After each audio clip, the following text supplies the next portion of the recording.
আলাইকুম বন্ধুরা, সবাইকে আবার স্বাগতম আমার এই কোর্সটিতে। আজকে আমরা আমাদের সেকেন্ড ক্লাসটি শুরু করতে যাচ্ছি, যেটি হলো স্কেচআপের ইউআইকে সাজানো। গত ক্লাসে আমরা ইউআই এর কিছু কিছু এলিমেন্টের সম্বন্ধে বেসিক ধারণা পেয়েছি, কোন জিনিসটি কি কাজ করে তার সম্বন্ধে হালকা আইডিয়া পেয়েছি। এরপরে কোন ইউআই এলিমেন্টটি কি সেটি সম্বন্ধে আমরা জেনেছি। আজকে আমরা একটি পারফেক্ট স্মুথ ওয়ার্কফ্লো এর জন্য কিভাবে আমাদের এই ইউআই এলিমেন্টগুলোকে সাজানো উচিত তার সম্বন্ধে আমি ধারণা দিব। আপনি হয়তো জানেন কি না, স্কেচআপের সব ইউআই এলিমেন্টগুলোকে কিন্তু আলাদা করা যায়। যেমন আমি যদি এই টুলবারটিকে ধরি এবং টেনে আনি মাউস চাপে ধরে, তাহলে আপনি দেখবেন এটি একটি সম্পূর্ণ আলাদা উইন্ডো আকারে বের হয়ে আসে। এভাবে আমরা প্রথমে সব টুলবারগুলোকে বের করে আনব। এই যে আমি এক এক করে বের করে আনছি।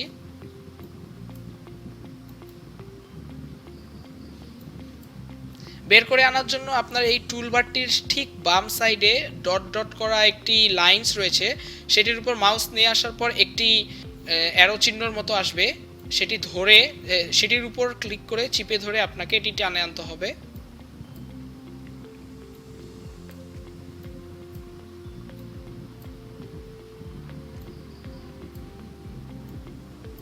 এখন আপনি দেখতে পাচ্ছেন স্কেচআপে বেসিক কার্যক্রমের জন্য কয়টি টুলবার ব্যবহার করা হয়ে থাকে। স্কেচআপ ইনস্টলের পরেই এর মধ্যে থেকে কিছু কিছু টুলবার আপনার অন করা থাকবে না। তো আমি আপনাকে প্রথমেই দেখাই দিব কোন কোন টুলবারগুলো আপনাকে অন রাখতে হবে। আমরা যদি এই ভিউ অপশনে যাই, টুলবার্সে যাই, এখানে আমরা দেখতে পারবো এখানে আমার টিক চিহ্ন দেওয়া টুলবার্সগুলো আপনি এখনই অন করে নিন। টিক দিলেই আপনার এই অপশনগুলো চলে আসবে। Camera, classifier, large tool set, location, measurements, section, shadow, solid tools, standard, styles, tags, Trimble connect, views এবং ওয়্যারহাউস, এই অপশনগুলোতে টিক দিন। এছাড়াও আমি কিছু কিছু অপশন থেকে টিক চিহ্ন উঠিয়ে দিয়েছি, আপনারাও এই টিক চিহ্নগুলো উঠিয়ে ফেলুন।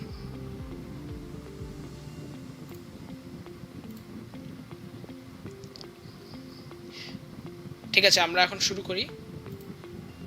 ওকে, তো যে কোনো ডিজাইনারের বা যে কোনো থ্রিডি মডেলারের প্রথম এবং প্রধান কাজ হচ্ছে তার নিজের কাজের প্রসেসটিকে সহজ করে নেওয়া, এবং থ্রিডি মডেলিংয়েরই সব কিছুরই মতোই স্টেপ বাই স্টেপ প্রসেস রয়েছে কাজ করার। আমরা শুরুতেই শেষের কাজটি করতে পারবো না বা মাঝখানের কাজটি করতে পারবো না।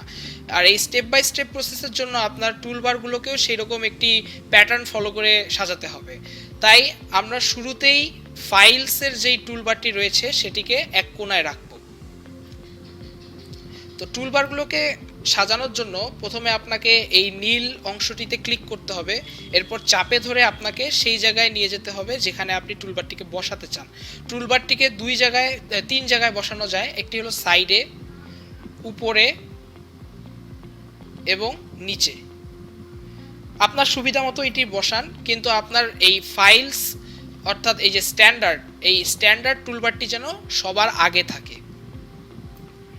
স্ট্যান্ডার্ড টুলবারটির পরেই ক্যামেরা টুলবারটি আমরা এখানে রাখবো। এর কারণ হলো স্ট্যান্ডার্ডের পরেই ক্যামেরা টুলবারটি সবচেয়ে বেশি গুরুত্বপূর্ণ, কারণ ক্যামেরা টুলবারটির মাধ্যমে আমরা মাঝে মধ্যে আমাদের ভিউপোর্টটি নিয়ন্ত্রণ করব, এবং ভিউপোর্টটি নিয়ন্ত্রণ করার পরেই আমরা থ্রিডি মডেলিং করে থাকবো।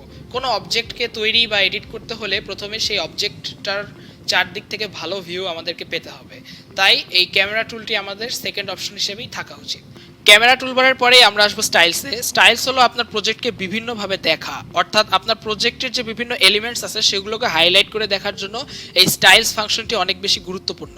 সো আপনার প্রজেক্টটি এডিট করার আগে সেই প্রজেক্টটি সম্বন্ধে যদি আপনি ভালো ধারণা পেতে চান, তাহলে আমি সাজেস্ট করব আপনি এই স্টাইলস অপশনটি আপনার এখানে 3 নম্বরে রেখে দিন।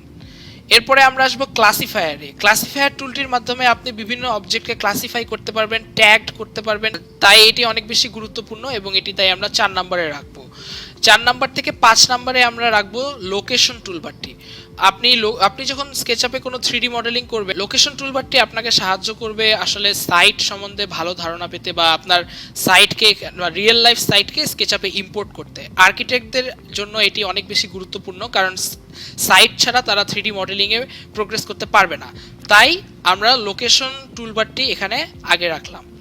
এরপরে ওয়্যারহাউস এবং ট্রিম্বল কানেক্ট এখানে আমরা রাখলাম।